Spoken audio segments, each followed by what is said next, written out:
Nous allons voir comment créer un nouvel utilisateur qui n'est pas un dentiste dans Dentitech. Cette capsule est pour les versions 7.3 et suivantes. Donc, nous allons dans le menu Configuration, Utilisateur, Gestion du personnel. Nous avons le personnel en place. Pour ajouter un nouvel employé, le plus vert en bas à gauche. On va ajouter un employé, Monsieur Comptable. Donc, on a les informations ici en haut.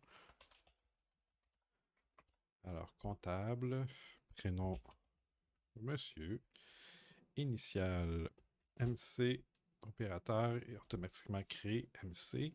Et le mot de passe également, on va mettre les initiales, puis l'employé pourra changer lui-même son mot de passe.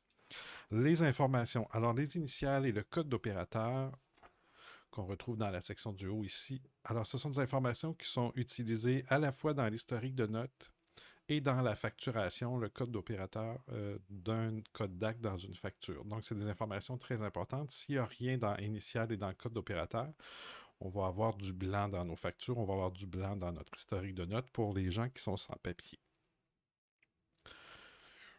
Ensuite, la section au centre. Alors, notre nouvel employé, il va travailler pour quel dentiste? Il est rattaché à quel dentiste dans la clinique? Alors, s'il n'y a pas un dentiste en particulier, on va prendre le dentiste propriétaire, mais s'il travaille avec un des dentistes, on va sélectionner le bon dentiste. Le dentiste ici a de l'importance car il va avoir, ça va être en lien avec l'accès aux agendas si vous avez plusieurs agendas dans votre clinique.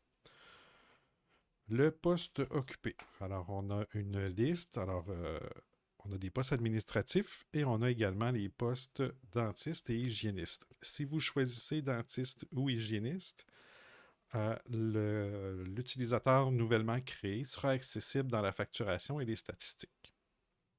Donc, actuellement, je crée un poste pour la comptabilité. La section du bas, où on retrouve d'autres informations. Qu'est-ce qui est nécessaire? Très important de mettre une adresse courriel. Pourquoi? C'est que ça permet d'envoyer un courriel à partir de Dentitech. Si vous n'avez pas d'adresse courriel, l'utilisateur ne pourra pas envoyer aucun courriel à partir de Dentitech.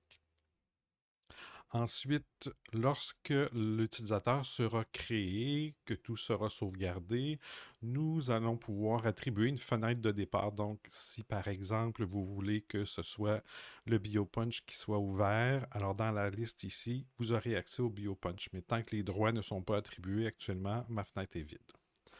Nous avons juste au-dessus le thème d'ouverture de Dentitech. Donc, est-ce que vous voulez que l'employé voit le thème sombre ou le thème clair au choix? Et on sauvegarde nos informations. Nous allons voir maintenant les droits. Alors, le bouton droit dans le bas de notre écran. Nous avons trois sections dans cette fenêtre. Alors, la première section à gauche complètement, les professionnels auxquels on veut donner accès. Donc, nous avons actuellement dans mon exemple, il y a trois professionnels. Mon employé, c'est le comptable, alors je dois lui donner accès à tous les professionnels afin qu'ils puissent sortir les informations dont ils ont besoin. Dans la section du bas, ce sont des droits spécifiques à différentes fonctions du logiciel. Donc, vous en avez plusieurs, que ce soit le droit d'accès à la comptabilité, ce que le comptable devrait avoir accès peut-être à avoir les cartes de crédit, etc. Donc, vous regardez les droits et vous sélectionnez ceux qui s'adaptent à votre employé. Et on sauvegarde. Une fois que cette partie-là est faite, il y a la section d'accès aux différentes sections du logiciel. Vous avez deux manières de le faire. La première, c'est l'employé directement. Alors, vous allez donner des droits dans la section à droite de la fenêtre. Vous allez donner des droits individuels à l'employé.